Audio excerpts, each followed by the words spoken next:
Gentlemen, we're back. You're listening to Black Tower Radio on WNRT. Go to worldnewsradio.today. We're broadcasting also on 1040 AM and 92.1 FM WYSL, Rochester, Buffalo, upstate New York, negative 30 degrees. Get your hats out, kids.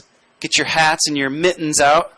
And, get ready for spring. That's going to be here in about 8 months. Get ready. We have spring for 2 days. It's the 2 most glorious days in upstate New York. Why are we here? We're angry, and February is sad. It's a sad time, but not here. It's a generally sad time, but not in here. We average it out. We're averaging out awesomeness in BC Studios with John McAfee. I mean, come on, we got him. We got him, folks. We about a year ago we talked to him. And we're gonna catch up with John McAfee, pioneer in the computer security industry, gained international notoriety in 2012 when he was entangled in a murder case in Belize. You might remember that. I'm sure you do. McAfee was not officially charged, escaped the Central American country and became a cult figure. John McAfee, thank you so much for taking the time to talk to us. Well, thank you for inviting me. It's nice to be called a cult figure. You're a cult figure. I'd rather be a cult figure than I guess, a senator. So I'll never know. I'll never know what that's like to be a cult figure. But yes, we were saying well, that you're... Yeah, I tell you what, there are a lot of ups and a lot of downs in being a cult figure. I can promise you. There were some comparisons to Hunter S. Thompson. What with all the guns and everything. I'll be frank with you. Hunter S. Thompson is my favorite authors. Yeah. And while he wrote some awesome gonzo journalism, he clearly had a romantic heart. In Fear and Loathing in Las Vegas, I don't know whether it's closing lines or what, where he says, if you look with the right kind of eyes from the top of the tallest building in Las Vegas and look to the west, you can see where that wave of the 60s crested, fell, and receded. Now tell me that's not the heart of the romantic. That's like, it's sad though that time is gone. When he was writing for Rolling Stone, and that there was a freedom there. There was a freedom. That time is clearly gone. I'm trying to bring it back. Okay. Yeah. I am not Hunter Thompson. I do not have his way with words. I wish I did. Wow. But I do have his heart and his spirit, and what I can do with it, I am trying to do. So in a recent article, you're talking about how you're taking your last stand. You're now living in Lexington, Tennessee, and of all places. Yes, of all places. And you say that yes, you still are under threat. I mean, is this something that you continue to live with? Am I right? It is. Well, it depends on whether or not you believe that I am under a paranoid delusion. Or whether the fact that the Belizean government that I had a war of words with for 9 months in 2012, ending in the death of my next door neighbor mysteriously, is actually out to prevent me from releasing the information that I have on the government, which I have no intention of releasing. I mean, if I do that, I have no power left whatsoever. Yeah. So it depends on what you believe. I believe my own reality, which is there are people after me. My wife and I were, in fact, the first attempt was on September 12, 2013 in Portland, Oregon. My wife and I had been alerted by the chief of security at the U.S. Embassy in Belize that something was coming. At 2:15 in the morning, 2 police cars, a black sedan filled with very ugly-looking gentlemen, and a garbage truck pulled up in front of our condo. 2:15 in the morning. They don't collect garbage. We ran downstairs, half-dressed, hid under a car for 4 hours while they searched the building for us. Now, either both my wife and I are paranoid delusions, or something actually happened, and there have been many attempts since. So this is my story. You can believe what you wish. So you were working for the Belizean government, correct? I mean, what was your connection? No, absolutely not. I was not working for them at all. I was trying to retire.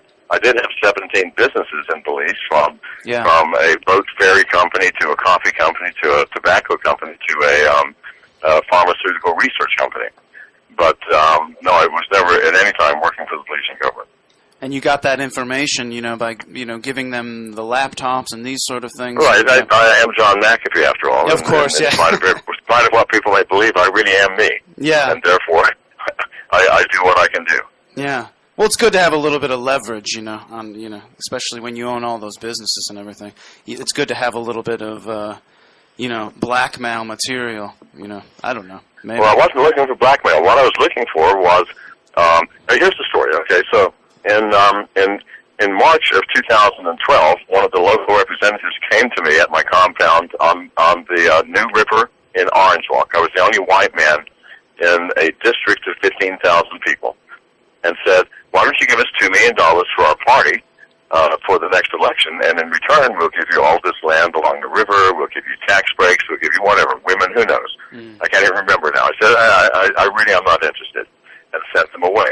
A week later, 42 armed soldiers from the Belizean government stormed my property, shot my dog in front of my eyes, kept me handcuffed with my hands behind my back for 14 hours, and destroyed $500,000 worth of property, including my entire lab. All this is documented, heavily documented. And then they left. The next day, the representative came back and said, "Gee, I am so sorry for the mistake. What a terrible mistake we made of mistaken identity. By the way, have you reconsidered your donation?" I said, "Get the F off of my property." And then began our war of words, and ending in the death of my neighbor, their attempt to question me, my going underground, and my escape into Guatemala. The rest is history. Yeah. Do you believe that they tried to frame you with the murder and all that? Of course. Yes. Of course. Yeah. Murder is nothing to them. Yeah. The information I had, when I finally, after the raid, I planted the software on the government computers. I was looking for proof that they had set me up. That's all I was looking for. Yeah. So that I could give it to the international press and get an apology. Well, unfortunately, I didn't find any proof of that. What I did find proof of was the Prime Minister was engaged in extrajudicial murders of his competitors in his private businesses. The Minister of National Defense was the largest human trafficker in all of Central America. And everyone else was engaged in either money laundering or drugs with the Colombians. That was some scary information, 17,000 hours of recordings and other information. Nothing happened until one of my employees opened their mouth, and the government found out that I had the data. The next week, my neighbor was killed. The next morning, they came looking for me for questioning. Work it out. We're talking to John McAfee, pioneer in the computer security industry, a cult figure. Yes, I will say that, a cult figure. And it's great to have him on Black Tower Radio. Now you're in Lexington, Tennessee. And is it true that you are, well, we know that you believe that there are still thugs. I don't believe that you're paranoid. I believe that this still is happening. And that you were shot at recently. I was. 2 shots, actually. They're either bad shots or they're trying to scare me. I prefer to believe that they're bad shots because I do not scare that easily. Yeah. And in front of my house, a car pulled up at 4:30 in the afternoon, fired 2 shots and sped off. Yeah. It's kind of like, I had no bullet holes in me. Admittedly, they were firing uphill, and they were using what sounded like a small caliber pistol, rather a foolish instrument to use for a shot over 100 feet away. But nevertheless, that did happen, yes. And I had a witness. Unfortunately, the witness was only 10 years old. It makes a very poor witness. But in any case, yes, that did happen. And your wife, she must really love you to want to, this must be taxing on her. Does my wife really love me? I don't know. You would have to ask her. It's hard to know with women, isn't it? Well, yeah, that is true. But we need some relationship advice here on the Black Tower. You need relationship advice? I need relationship advice. Dudes, listen, I cannot help you with your relationships. No, I know. All right, listen, the Internet of Things, and, we talk on the show about different products coming online. It's always this thing now. What does the future hold with toasters? And there was a story about an actual e-cigarette, too, that was hacked, and your fridge, and the Samsung TV. Right, the Samsung TV, for example, okay? The absurdity of our situation is that Samsung actually admitted, yes, we're listening to you, and we're sending that information to third parties. Now, the warning was, if you want to speak privately, please don't do so in front of the TV. Can you believe where we are? The absolute absurdity of our situation, where we accept that television because it's a glorious television. It really is. Let's face it. We go, okay, well, the picture's really good, and the sound is great. I'll accept the fact that they're listening to me. Yeah. I mean, get real. What has happened to us as a race? We have devolved rather than evolved. Well, I'm looking at an article here too, Jeb Bush, and he's supporting his brother's surveillance program, and it actually right here it says, for the life of me, I don't understand. The debate has gotten off track, and he says that this program, the NSA program, is designed. He says right here, keep us safe. And it's this idea that we're living in a world that's going to be so very, very safe. And that mantra keeps being repeated over and over again, that we're going to be safe. Are we safer in this world? And let me ask you a question. Do you believe that the existence of the police will actually save you from an emergency? Let's say someone breaks into your house and there's a burglar standing in front of you with a gun pointed at your head. Is there a magic button that you can push that will make the police materialize instantaneously between you and the attacker? Of course not. There is no way for someone else to make you safe. Only you can make you safe. When you buy a new house, you don't call the Department of the Interior and say, come and install my locks. No, it's up to you. You get to choose what style, what type, how secure you want to be. And yet the government keeps saying, we will make you secure. We do not get out of this life alive. There is no security other than that which we provide for ourselves, for our loved ones, for our families. Yeah. That is the only security that we have. And we have abdicated that security for the sense of illusional security that the government will provide us. What are we thinking? What has happened to us? We have become lazy, and we have started to believe the nonsense that those we believe that are in power are telling us. Do you think the president really has power? Get real. Get real. The president is supposed to work for us, is he not? Is he not the representative of the people? That's me, and you, and all of your listeners. Do you all actually feel that? Is the president really your representative? I don't think so. I'm not talking about just this president. I'm talking about any president. No. We have lost something in this country. And when we lost it, I am not sure. But I know for a fact we have lost it. And it is our common sense and our sense of responsibility for ourselves. All right, what's a good gun to buy? All right, I need some suggestions here. All right, I'm getting a little scared, and I do notice in your article. Don't get scared. I'm not trying to frighten you. No, I'm trying to tell you to wake up. Wake up and look at the reality around you. Yeah, well, for sure. I'd like to ask you about info security. What can we do to protect ourselves against a lot of this stuff? Is there a level of encryption that's uncrackable that we can use to send emails or whatever? Are you developing anything that could help us combat any of these things? See, I keep hearing that word encryption, meaning that people somehow in the middle between us and someone else is listening, and therefore that is our threat. No, we are the threat.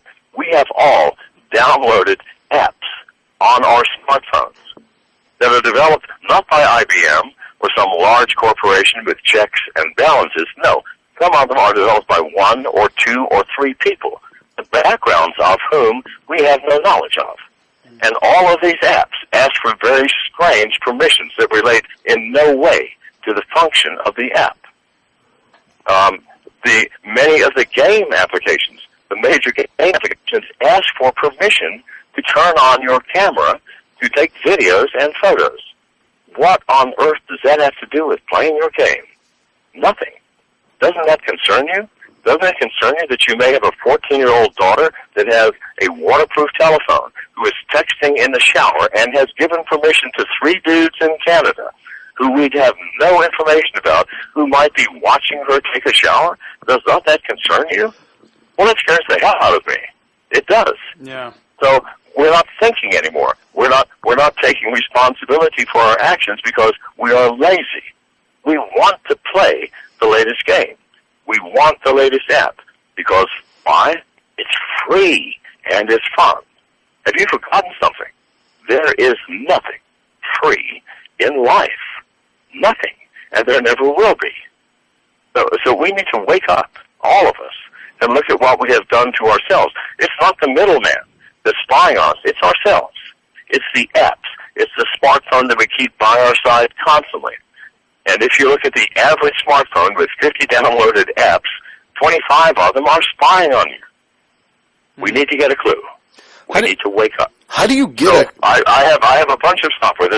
I have Decentral, which is the awareness software. Run it, and it will tell you what permissions you have unthoughtfully given out to applications.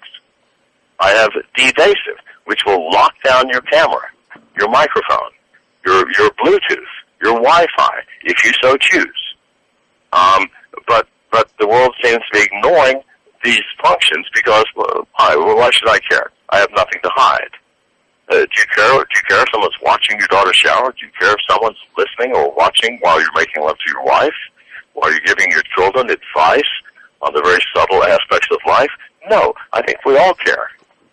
And yet, we're doing nothing about it. Yeah, we do care, but there is like a shift that's happening because people do want everything in their life to be shared. You know, everybody's kind of putting their stuff out there on Facebook, so people are starting to care, it seems, even less. Like they want almost their whole life to be out there. You know? It's so easy just to fall into the beast. You're just, it's so easy just to get on, like you said, just to download a game app and get onto your smartphone, and in that game app is a gateway into all of your personal information. But how do you get people to care?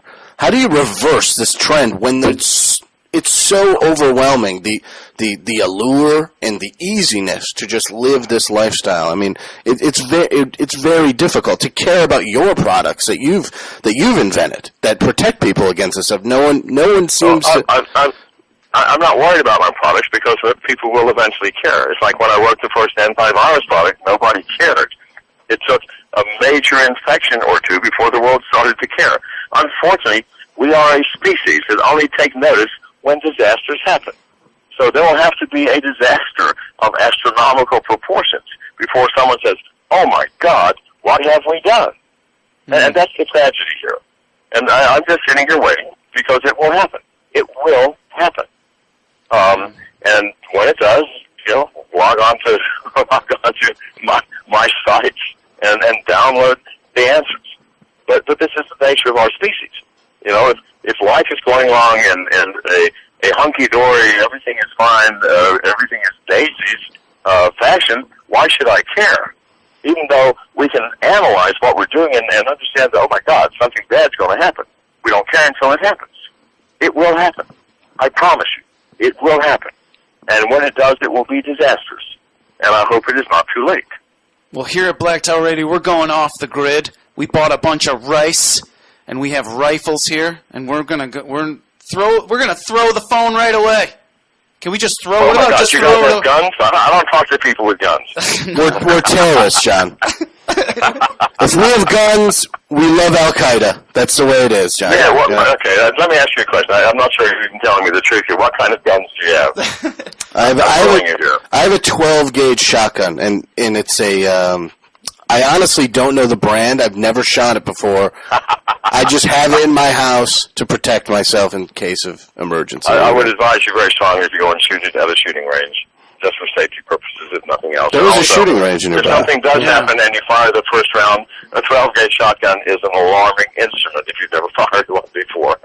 Yikes! Yeah, so you want to be used to that powerful kick and the response. Otherwise, you only get off one round, and then you'll be looking dumbly at the thing, going, "What the hell happened?" while you are invaded. So, all right. We got to clean the pipes out. You know what I mean? You do. Yeah. You do. All right, listen. This article, in the Swedish office is implanting their employees with these chips in their hands. This is like a thing now, and all the the religious fundamentalists are coming out and saying that this is the end of days here. Implantation, under the skin. Maybe this is the future here. Maybe is this? Or maybe it's the end. Maybe it's the end. The end of days. I am not a religious fundamentalist, but in this regard, I have to agree with them. I am sorry. It is the wrong direction. It is the wrong road. It is the wrong path. Yeah. And we have taken it because people say this is the right path. Or there's an old adage: if everybody believes something, then you know it's not true. Because everybody includes everybody. We are a weak and bizarre species composed of major weaknesses: anger, jealousy, hatred, fear. All the things that make life so fucking miserable, we are composed of, as well as joy and love and things. We are a mixed bag, but it's the negative part of that bag that we have to be careful of. And it's that negative part which everybody is selling to now. Your fear. I fear the invasion of God knows who or what. But if you promise they will not come, I will give up my freedom. That's what we have done. Some vague threat that we have no concrete knowledge of, we are willing to forego a freedom for the promise of security. That cannot happen. No one can secure you but you. And if you're not willing to do it, then you are simply not willing to take responsibility for your life, and you should move back home with your parents. I read an article today that alarmed me. It was in Humanist magazine, and DARPA is apparently developing this brain implant, matrix-like brain implant microchip that's powered by your spine. So, you can just mentally focus your way into the internet. I don't know how it'll work exactly, and they didn't really explain it. It's still in testing, but it sounds joyous. I cannot wait. Yeah, it sounds really great. Yeah, but you know what they're gonna do? You put your microchip in, you get your brain thing out, and then they pump you full of some like Wellbutrin, get you all happy and giddy, and then they just stick you in. We're laughing about this, but really, should we be laughing? I do not think so. No. Do you believe that our government has not thought of all possible options? You know that the holy grail of every dictator is complete knowledge of every action, every thought, and every feeling of every individual in the populace. Because with that, you have absolute, total, unmitigated control of the populace. And that is where we're headed. We are headed there because the intelligentsia and the government understand this full well. And whoever is in power does not want to give that power up to the next person in line. This is the problem. They want to keep that power. And you must believe me that this has been thought out by somebody or some group within the government and is being planned. I'm not an advocate of the theory that everybody's out to get us, but everybody's out to get us. I'm sorry, they are. we are in a bizarre situation that could not have been predicted, and even now cannot be understood well. And we just got to get back to the fundamentals. We are responsible for our lives. No one else can be. No one else can ever be. If they can be, then is it our life? Is it really our life? Is it not their life? Because if they have responsibility for our life, whose life is it? Yeah, it's so important to blaze your own trail, We're often taught this idea that we live in this world now is everybody's thinking for themselves. It's all like we're thinking independently and these sort of things, but it seems like it's just the opposite, that we're falling into kind of group mentality, social thinking, and sort of like lemmings going over that, going off the cliff. So, beware. I have a question for you. Black Tower Radio. Who got the name, and why did you choose it? Well, we chose it together, just brainstorming ideas. It's a metaphor for a tower watching over us. That's the metaphor. So this thing that we've been talking about is the Black Tower. It can be our government. It can take the form of a giant pedophile ring, which we talk a lot about on the show, which is real and insane, by the way. And actually, there's another priest that just got busted again. But the Black Tower is a metaphor for this kind of sinister power, like you're saying, that is watching over us, that is oppressive. And I guess we need to storm it. We need to storm the castle in some way. So, well, and if you stormed the castle, and you came into ultimate control, would you act any differently than the people who are currently in control? I would like to think that I would. Yeah, I like to. We all like to think that I would, but you would have ultimate power now. And in my experience, power does corrupt, and ultimate power does corrupt. Absolutely. Well, I'm not just saying. Yeah, no, it's a delicate thing. Yeah. Have you actually looked at yourself closely in the mirror? No, it is true. Yeah, no, and I have. And I think it is, we live in a world, America is a delicate balance. It's very, very delicate.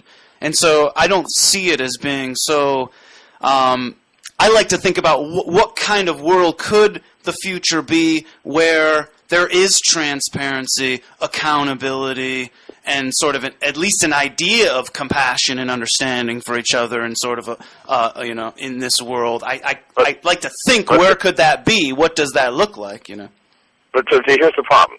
You talked about the idea of compassion. There is no such thing. Compassion is not an idea. It is an act. If you're walking along the banks of a river and there's a child drowning next to you, what happens? One of two things. You either jump in and save the child, or you don't. Now, if you don't, there may be reasons. You can't swim. Well, then you scream for help, or you don't. But it's not a thought. Well, I know it's not an idea, but people it's something that actually happens. Sure. Because you are a human being, and the child in the river drowning is a human being, and you simply act without thought. That's what compassion is. My question is, do we still have it? Does it exist in the human species any longer? No, I don't believe that it does. I think people have lost their way. And, I personally, practice ways of becoming more compassionate and be more of that person. But the idea, for a lot of people, it is just an idea. For most people, it's almost like you have to show people, like, just fake it for a while. Fake it till you make it, almost kind of thing. Because we do live in a world that I believe doesn't understand what compassion really feels like and how it should be manifest in our world. So, I understand. And by the way, if you do, in fact, through your Black Tower radio or any other mechanism, rise to rule this country, I expect a free pass. All right, you just leave me alone. I don't want to rule the country. I'm not like, listen, John McAfee. I don't want to rule, though. I don't want to be the person ruling. No. Well, you could do it, from your room. And you said that where do you feel safe? And it says right here in this article, behind a locked door, in your bed with a gun in your hand. And yes, I'm sorry, but that is the reality of my life. Sure. That is the reality of my life. That's not an idea, by the way. It is something that is felt deeply in the core of my being. Now, everybody's not living in the same circumstance I'm living in, thank God, else we'd all be behind locked doors, and the movie theaters would go out of business, wouldn't they? We wouldn't go. So everybody doesn't want to be like me, and everybody shouldn't be like me. But it is my life, and that is the absolute truth. John McAfee on Black Tower Radio. Thank you so much for taking the time to talk to us, John McAfee. You're very welcome, sir. You take care now. We'd love to have you back on again. If you want to be part of this movement. Call me anytime, especially if you do in fact take over the world. I expect you to call me first. We don't want to. We actually don't want to. Okay. All right, John McAfee. Take care now. Bye-bye. All right, bye. All right, there you have it, folks. John McAfee.